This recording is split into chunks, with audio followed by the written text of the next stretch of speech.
Good afternoon, everybody. I'm Kara Holm. I'm the Director of Advancement here at the Nova Scotia College of Art and Design, and I'm pleased to welcome you to the speaker series as part of our third annual NSCAD University Film Festival presented by TD Insurance.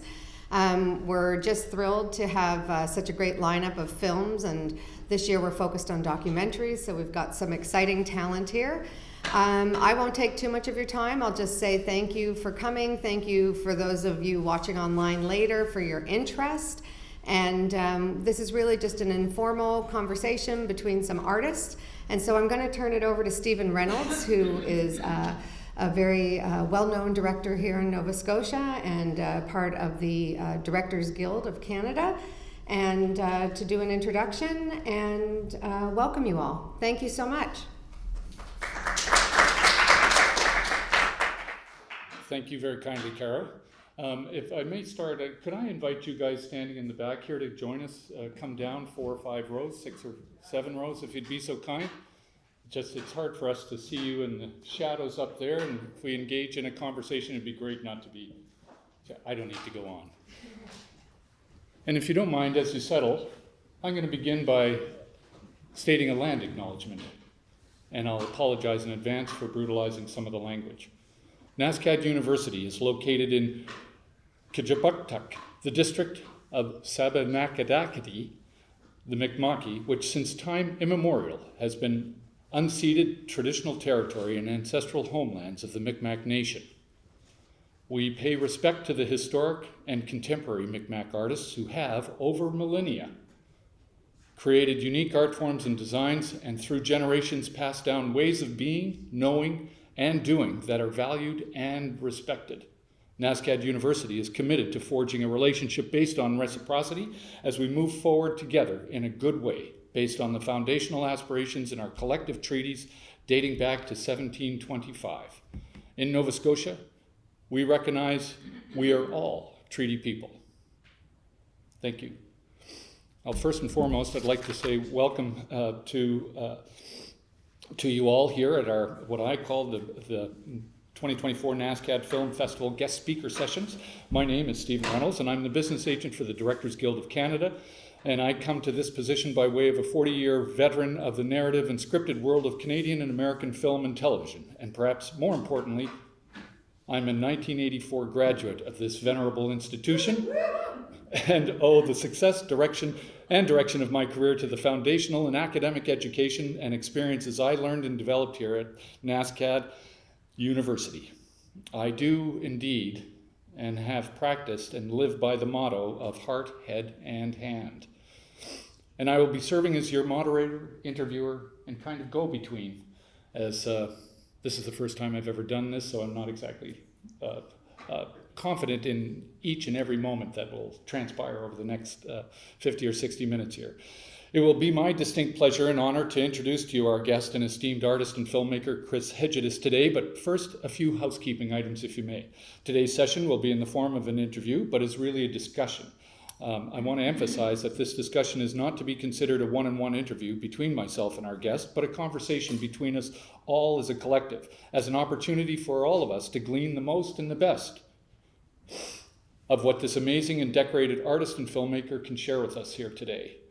First, so we're all aware, this session is being recorded and entered into the library of the NSCAD hosted sessions and materials and database that NSCAD uses, and I believe can be made available to all students and alumni. As a sidebar, just check the YouTube channel, it'll all be there. And we are operating within a 1-hour timeline. Happily, as we are not on Zoom, the overlap or reactions we might audibly suppress as a result of being in a virtual world, thankfully, we can be relaxed. Having said that, a respectful interaction is expected and anticipated, but the success of today's session will be dependent on your engagement. All right, thank you, and I would encourage us to please use a show of hands to take the floor, but also don't hesitate to spontaneously add to the discourse and ask a question that you feel is pertinent to any part of the conversation.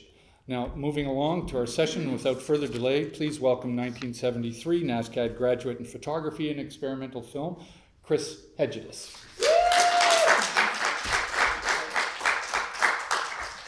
Thank you, Stephen, and it's really a pleasure to be here with you and your career coming out of NSCAD as well, Thank and you. ending up a filmmaker, Yes. and heading the BFA, Thank you. being governor of the Academy of Motion Pictures. I understand the work that we all do for these branches. That's very But true. how many of you here are filmmakers?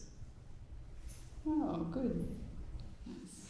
Artists, practicing artists, using imagery, using photography. Okay. Well, I had a wonderful tour today of the schools. Sadly, the school that I went to on Coburg Road doesn't exist anymore, so I couldn't go down memory lane there. But actually, being in the photography department here, I think you have enlargers from when I went to school. Yeah. Sidebar note to add to that, in 1976-77, while in high school, I was introduced by associates who had gone to NSCAD, and they were down on Coburg Road. And so I had a little tour and was like, yeah, that's where I want to go. And then when I finally decided to come, it had disappeared and moved. And I was like, oh, where's that groovy building? Yeah. Turned into this space. Chris, would you be comfortable if I took a few moments to read your bio? Sure. Thank you. If you're not familiar, I'll ask for or if you are familiar, I'll ask for your patience. And if you're not, please note a few of the remarks I'll make. Chris has been making films as a director and cinematographer and editor for over 40 years. In 2001, she was awarded the prestigious Directors Guild of America Award for a program called Startup.com, an intimate buddy story filmed during the internet boom bust period, and together with her partner D.A. Pennebaker, Hegedus was nominated for an Academy Award for the film entitled The War Room, which we'll all be seeing this evening, a behind-the-scenes look at Bill Clinton's 1992 presidential campaign. The film also won the National Board of Review's D.W. Griffith Award for Best Documentary. Hegedus is the recipient of the Golden Eagle Cine Award and of a Lifetime Achievement Awards from several organizations, including the International Documentary Association. Hegedus' first collaboration with Pennebaker was as editor of Town Bloody Hall, which I'll come back to as we begin. The legendary 1971 Battle of the Sexes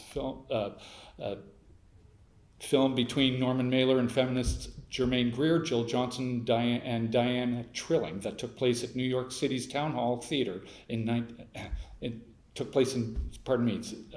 New York City's Town Hall Theater.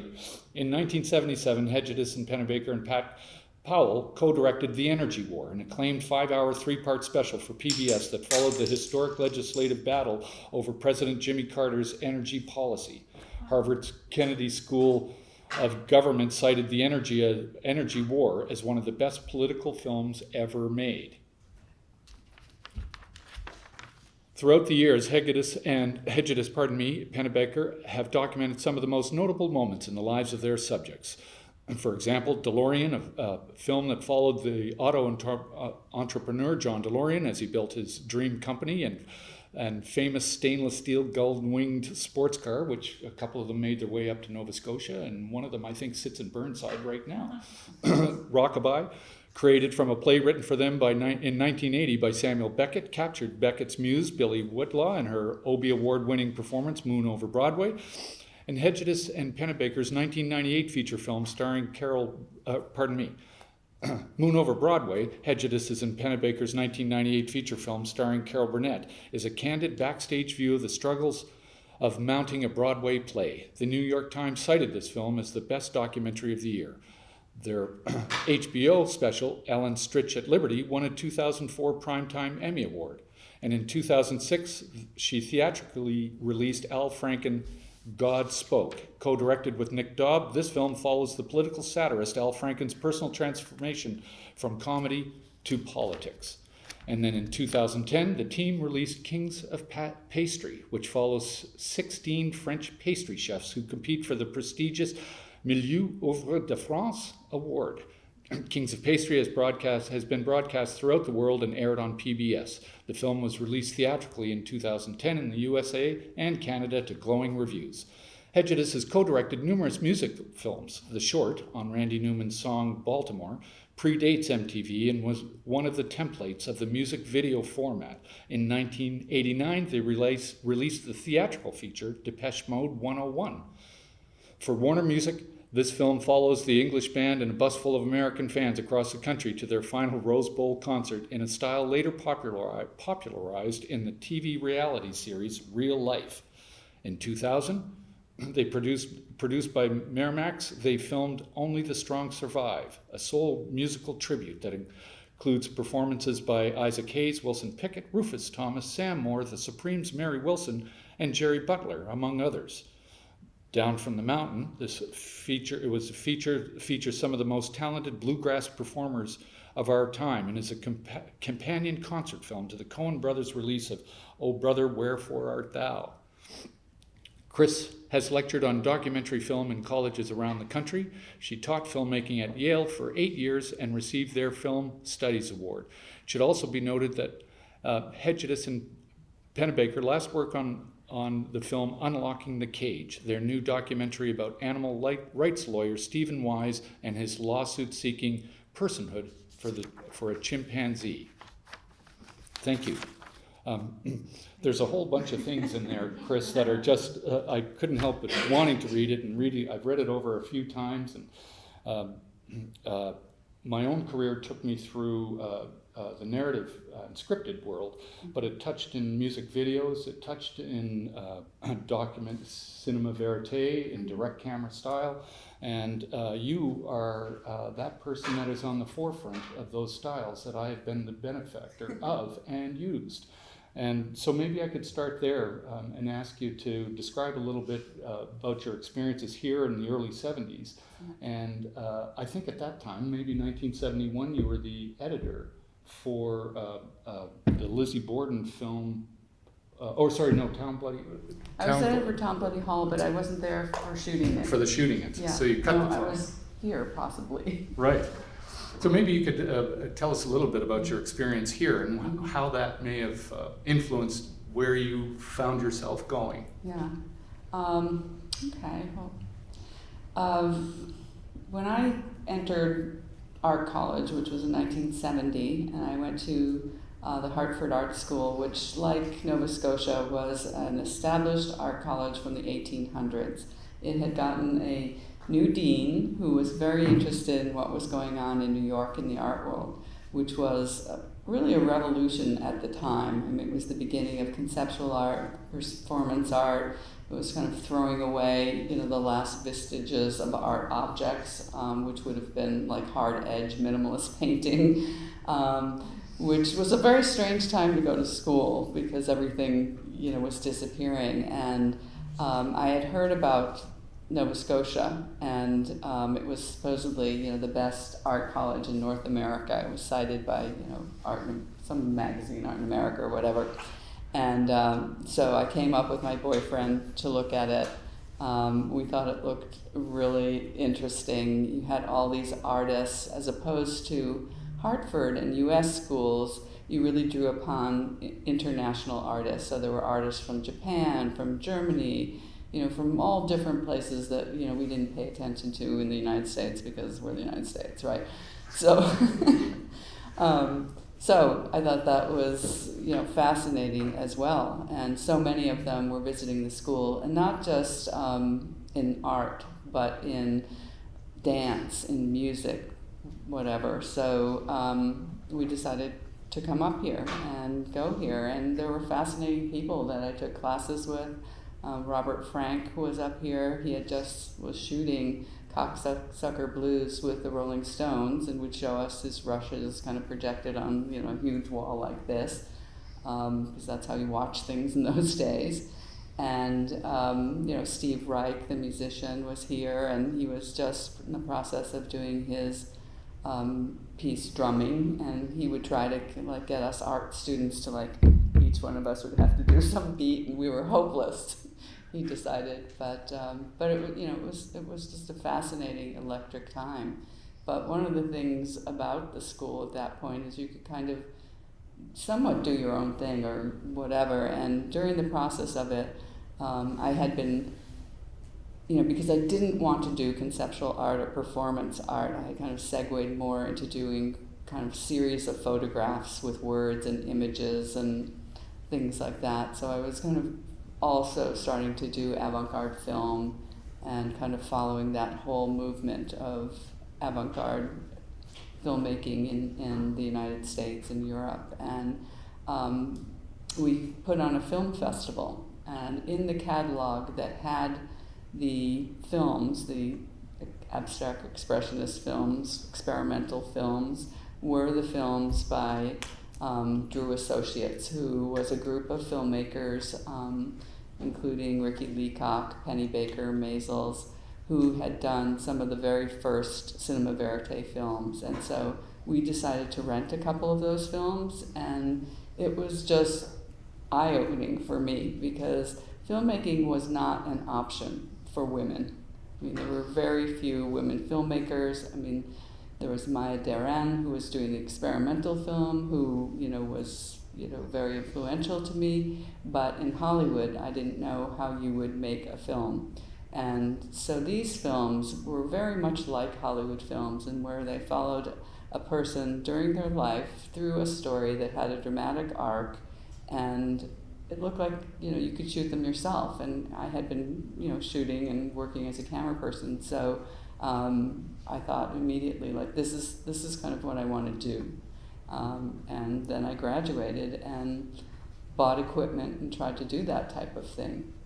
But it was hard to get the sync equipment. But Nova Scotia was incredibly influential for me, and even though, I mean, looking at the school now and all the departments and things you could do, I'm like, oh, I want to go back to school. I want to learn how to draw or paint or do all the things that were really not part of the curriculum much. I mean, they had lithography because you could use that in conceptual art, and photography, but it it was really a study of the mind, and there was a lot of discussion about, like, what is art, and is it an object, and do people buy it or pay for it anymore? I mean, it was a very philosophical time, and it was vibrant because of that, because those same discussions were going on in the art world in general, and to kind of be part of that while you're in school, I think, was a privilege in some ways. And what it did, it taught me how to think and to be passionate about art, because everybody was incredibly passionate that was at the school and what they were doing, and the visiting artists as well. Great. Marvelous. In that, so it was NSCAD at that time. I know in my time, 10 years after your time, I had access to the Atlantic Filmmakers Co-op for some equipment. Did you find were the tools at hand, or the craft taught, or did you find yourself self-learning? You saw people with these cameras, grabbed the cameras, and then began that practice yourself at that point? Yeah, there was no real equipment here. I think there were Super 8 cameras, right, and maybe, rewinds and a viewer. And, the films that I was doing were very experimental. Yes. And they're the type of thing now that you could do in 2 seconds, with the type of tools that we have. But, I was meticulously, because I was very interested in some of my art in frame, and kind of what the frame is to an art object or painting, and I started doing that with the film too. So what is the frame on the screen, and could you be over here or there? Mm-hmm. But I was meticulously, like, scraping off emulsion. I mean, it was truly the dinosaur age of filmmaking at that point. But it's it was interesting. Well, you made a remark about being exposed to those early cinema verite films, and as such, you and Pennebaker are accredited with developing the direct cinema style, and which is, are people familiar with that term? With that, of course. For those that aren't, it's essentially that you are the fly on the wall. You have the recording tools in hand, and you're just capturing. You're just capturing what those elements are. You are not influencing. You're not trying to be into the scene or speaking or participating. You're capturing the moments as they occur before you. Would that be a safe way to Yeah, sort I of mean, we never summarize? thought of ourselves as flies, and I definitely was not, one of the first people. I mean, I really have to say Well, that, even though my career consisted a lot of using that observational style and following stories, and kind of storytelling, was the key of it. But yes, we were more observational. But I think the very early group of mostly men, a couple women, that were part of this group that engineered the first equipment. And really that was the thing. There was no portable synchronous sound camera equipment at the time. So the camera was big, bulky. It didn't sit on your shoulder or anything like that. It was attached to a wire that went to the tape recorder, so you kind of had to go along together. You couldn't okay, let's get the sound over there while I'm shooting over here easily. And a lot of times I'd be plugged into the wall, or you carried these massive amounts of batteries in a belt around you. Right. So a lot of the engineering that was done by this group was to take a camera, which was the Oricon, which was a camera that was used in World War II, that was a 16 millimeter camera with 10-minute loads of film in the magazine, and a tape recorder, portable early Nagra, and try to match the electrical pulse of the motor in the camera and the motor in the tape recorder so that they would run at 24 frames per second together and match, and you didn't have to be attached to them anymore.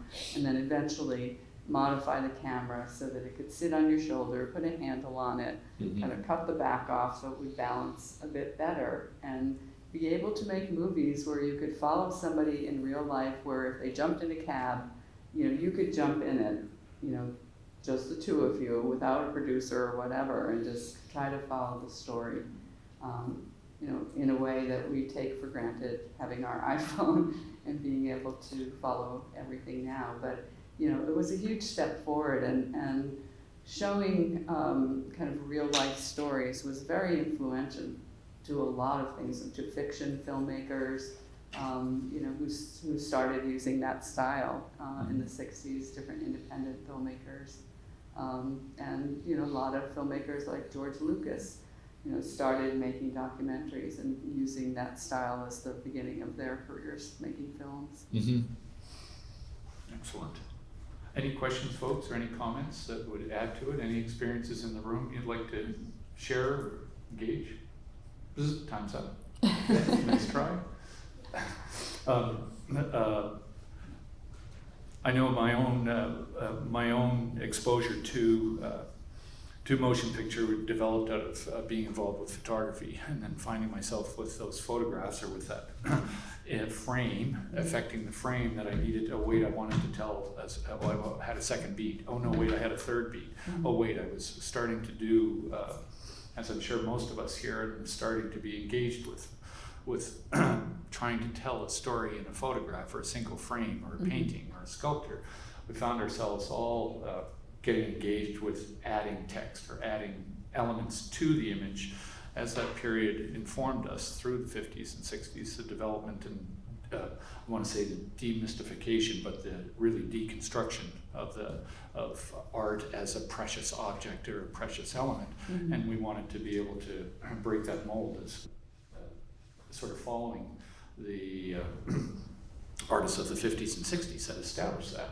So that triggered me to get interested in taking that motion picture and seeing if I could attach it, go from A to B, or have a start, a middle, and a finish, which has been kind of the storytelling part of our world. Did you find yourself in this time? You made reference to sort of looking at documentaries that tried to find a dramatic arc to tell that story.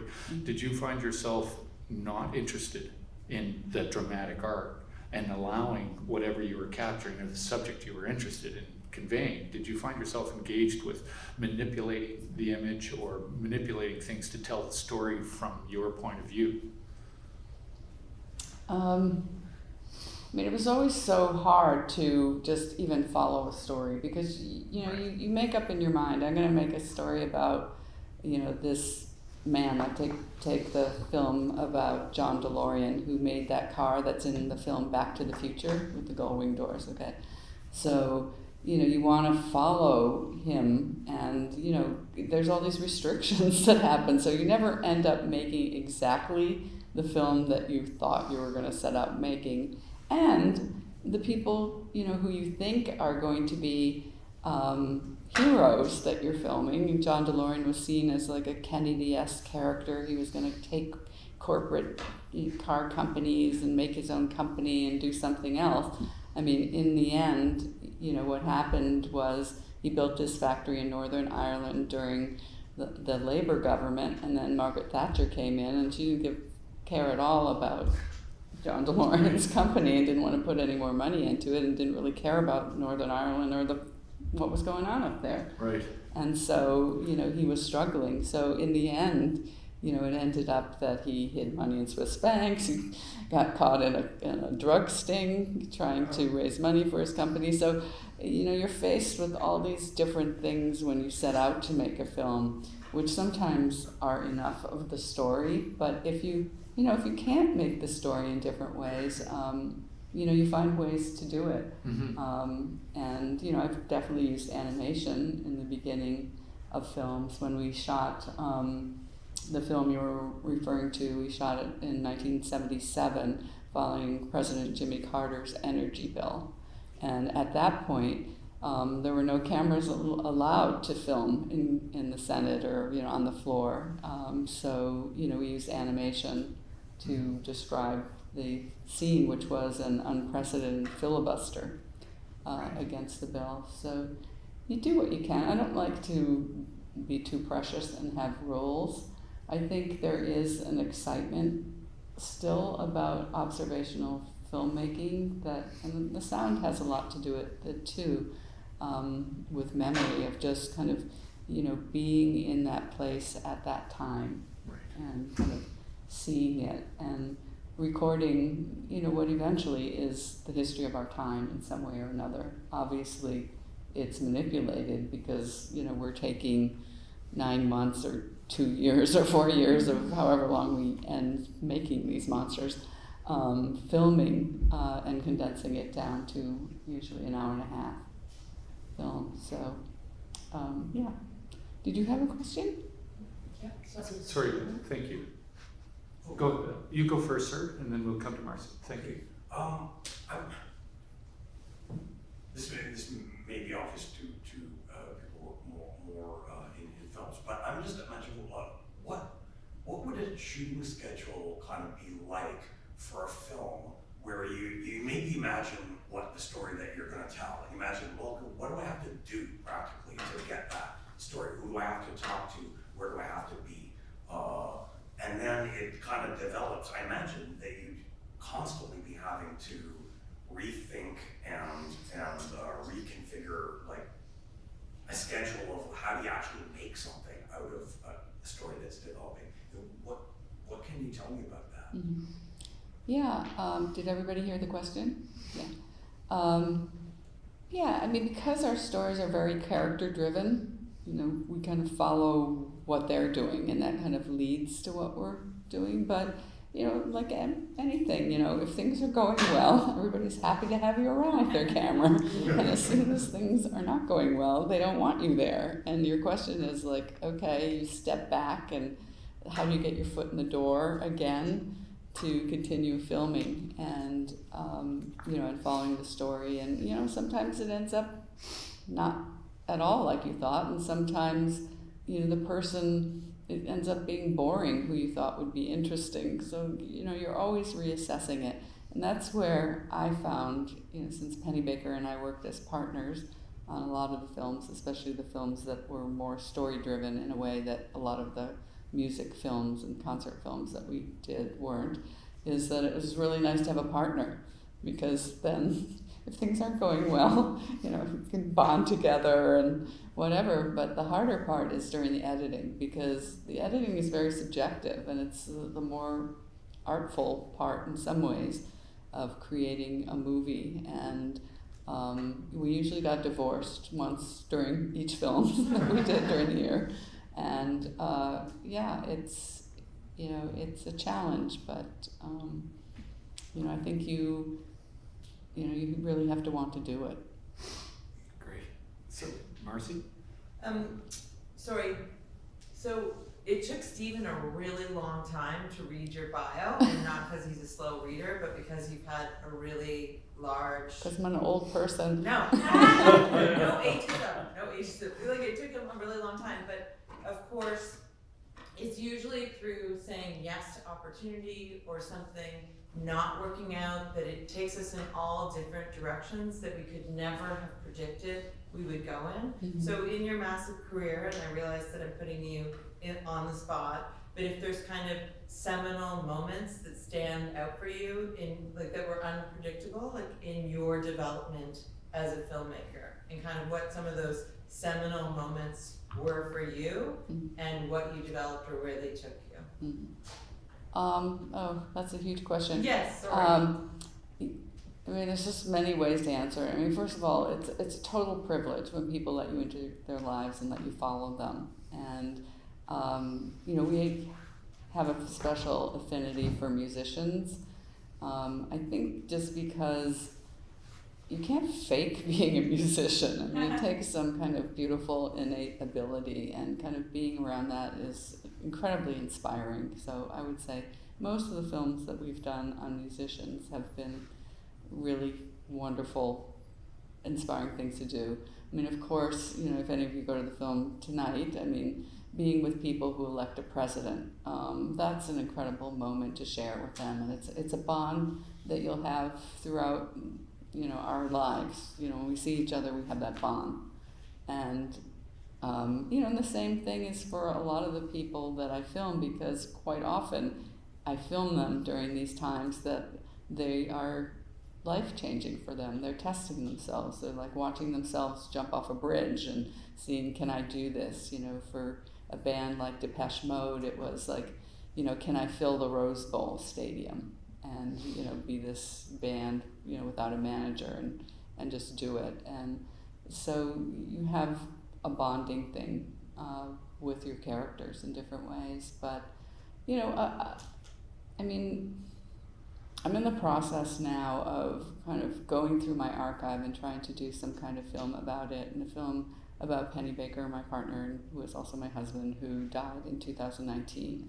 And, I'm always comparing our films to other films that people can film much more easily than we could for most of our career, carrying around film cameras and, thinking, well, their film is super worthy, they're filming the Iraq War or this or that type of thing. And I think what I've come to terms with is the type of humanity that you see in our films is like how people deal with things. And so many of the films we've made about people, they've lost the battle in some ways. Like, we followed them during a moment that's possibly, cringe-worthy, embarrassing. And, it's how they come out the other side and how they deal with loss and rejection, and learn from it and go on. And I think those type of things are lessons for all of us, are meaningful for all of us as well. If I may just, I think it's Daryl back here. I'll throw to Daryl in a second, but I just want to connect these two dots here for a second. One of them in the process of creating a documentary film versus a scripted narrative film is completely different about the scheduling nature of making any film. And they have to do with budgeting, they have to do with the story itself, but and the subject that you're going after. To Marcia's point about how these things for you developed were interesting subject matter, elements that were of concern to you in your life that you found yourself attracted to, and with your partner and partners ended up capturing. Am I safe in saying? Yeah. Yeah. So if I may, then I'll turn to Daryl here, and then I'll come to David. Thank you. Thank you for your work. There's a moment in, just following on kind of chance and randomness and circumstance, there's a moment in Kings of Pastry, on the idea of observational cinema. And we're following these incredible pastry chefs making these incredibly elaborate sculptural pieces. And it's near the end, and this guy has it all built up and the tray tips, and that's it. It falls to the ground. There is as much drama and pathos in that moment as in any scripted film any of us have seen. And it's over in a second. but everything in the film leads up to that. Of course, you don't know that while you're making it, but it's that decisive moment, some would call. Perhaps you could maybe talk more about that kind of moment, if you wish, or I just wanted to acknowledge thank that you. moment. Yeah, no, I loved making that film, and I'm still kind of trying to get off the calories from that film. Because you can never eat the type of pastries that they made because no one could sell them, they would cost too much money. But yeah, this is a film where we followed 16 pastry chefs in this very prestigious competition in France for this award that it's mostly a distinction, and they get it from the president, and it's for being, the best that can be done, basically, in whatever field. And they give it to a lot of different fields, from jewelry making to, baking to, I don't know, there's just, printmaking, who knows, there's just all of the arts. And one of the hardest ones, for some reason, is the pastry competition. It's 3 days, and as he was saying, they make, little tiny chocolates, but they also make 6-foot sugar sculptures that are like blown glass. And we followed a chef from Chicago who ran a school called the French Pastry School, and he decided to compete in it and in the contest. And we followed him preparing for it in France and then going through the competition, as well as several other chefs that were French. And basically we were told by the people who put on the competition, because we could never get a hold of them in time, and like many of our films, I did it very quickly. Like, I had a friend who decided to go to the French pastry school, and she heard about this competition, and she told me in July, and I went there. I met Jackie Pfeiffer, our character. Then in August, I tried to get a hold of everybody. In August, nobody answers the phone in France, so we never got permission, really, that we could film this event. But we went anyway, and kind of like getting into the Clinton campaign, we just figured, like, well, they'll see us and love us and let us in. And but basically, the people who ran the competition said, well, we will let you in but by the last day, if you knock somebody's sculpture and it falls with your camera, they will kill you, because they prepare for it for the lifetime of their career to compete in this thing. So they said, we're going to draw a little box at the end of the table, and there was like a long table that would have maybe 7 chefs on each side preparing their things, and you can stand there with your camera and film. So the chef that you were referring to had built this huge sculpture, and he was kind of ahead of everybody else. He had taken it, and he had a box in the other room that had some kind of desiccant in it that made it not, fall apart for 2 days or whatever. And so, but he decided he wanted to put some more bangles on it or something. So he was carrying it back into the room, and he went to put it down, and it collapsed. And it collapsed like into sugar. It went from being like a sculpture into dust. And I remember I was in my little box filming him, and I remember the chef in front of him, they wear these very tall chef hats, and he like bent down, and then he went up, and I wasn't sure, and I film a lot of times with keeping my other eye open a bit, and I wasn't sure really if I saw it or if I filmed it.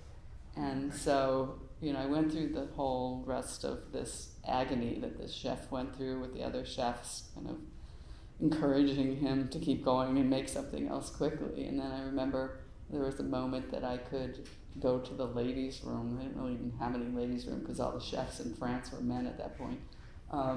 And roll back my tape, because I did it on tape at that point, and see if I even, got the shot, which luckily I did somewhat, to tell the story. But, there was a nice twist in that film that happened between my character and this chef whose sculpture broke. And it was one of those type of situations, I think, where, the person at the end really teaches us what's important. Mm-hmm.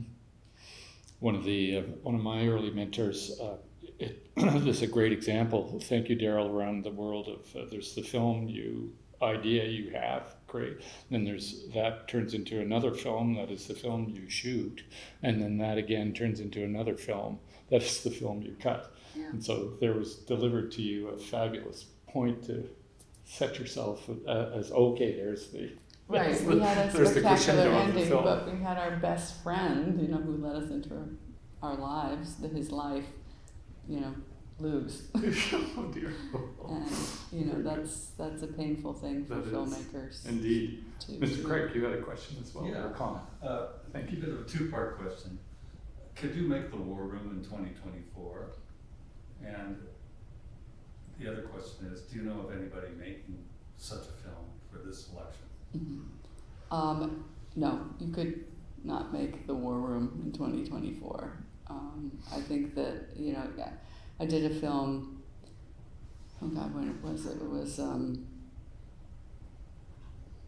back in 2006 or whatever, or I'm trying to think of when, maybe 8, whatever election, and called The Return of the War Room, where I went back to all the people in the war room and tried to, do kind of an update, which didn't really happen because everybody is talking on their phones all the time now, and so there's no end of day, there's no, a moment of privacy at all. So I ended up making much more of an interview film with everybody, but I remember even then, George Stephanopoulos said, you could never do this film now because the news cycle is just every minute of the day, and getting that type of access would be incredibly, incredibly hard on a campaign.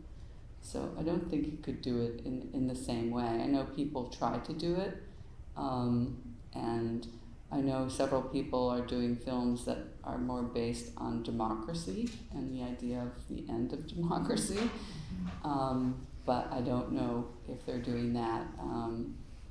There's more, there's a lot like on the weekend I was at Columbia with a friend who's following the protest that was happening there until yesterday or today, and filming student protests and just, the whole debate about what's going on. And in some ways they were trying to use tactics that were done at Columbia in 1968, sorry, 1968, which were not really applicable today. But anyway, I don't know about, filming, you just wouldn't get in. Just to follow up on that about access, as access is closed because of communications offices and other stuff that shuts down being a communicator, but that shut down access to things. As a documentarian, have you seen one door closes, does another door open? Have there been other ways of forcing you to make a story in a different way that then you discover new ways of telling the story if those doors are closed? Yeah, the War Room is one of them.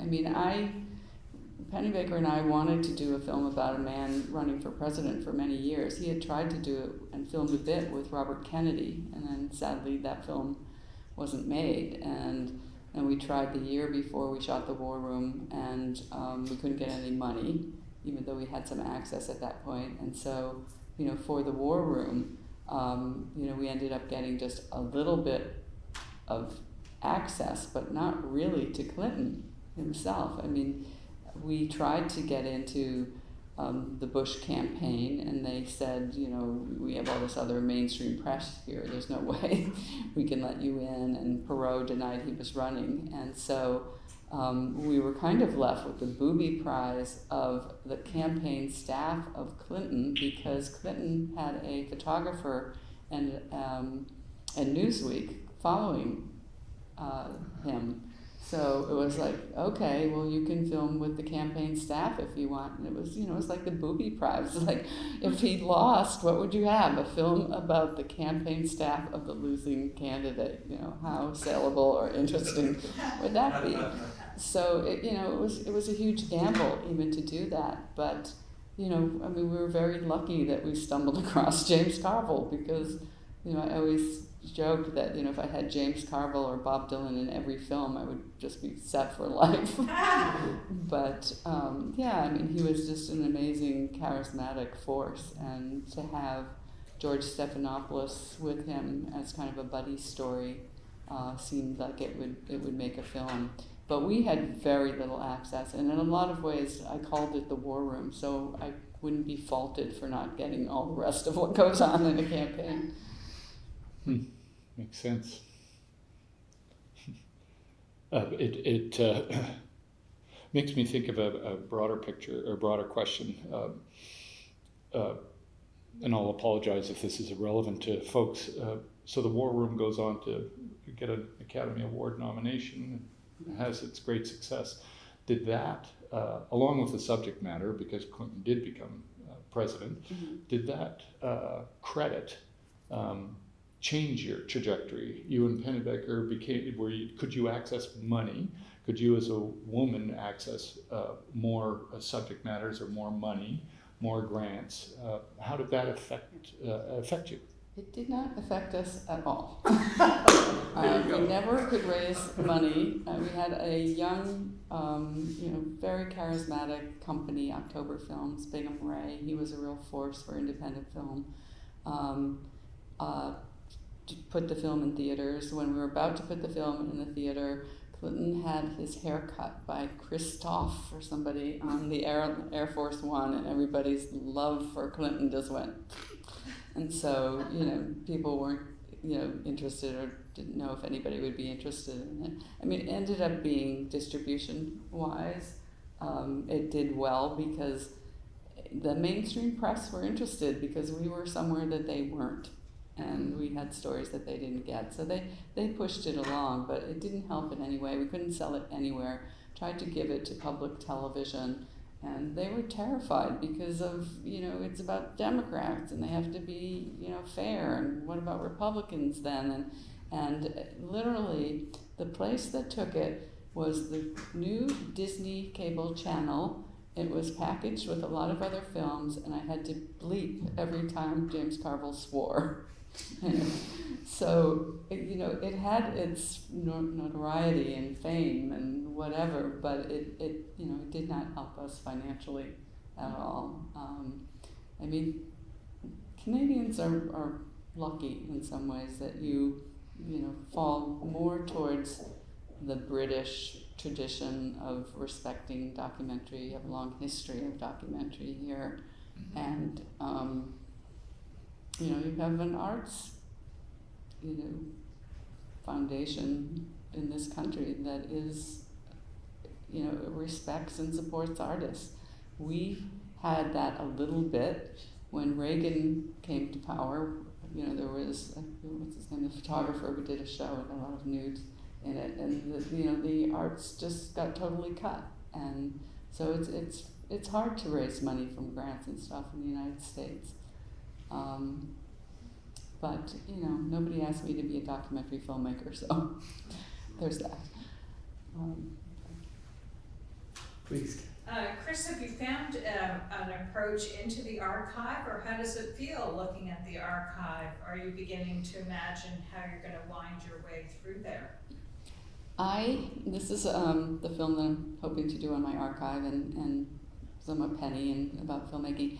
I just know that I don't want it to be traditional biographical linear type of approach. I want it to be just much more lyrical, and I'm not sure how. I'm just starting the process.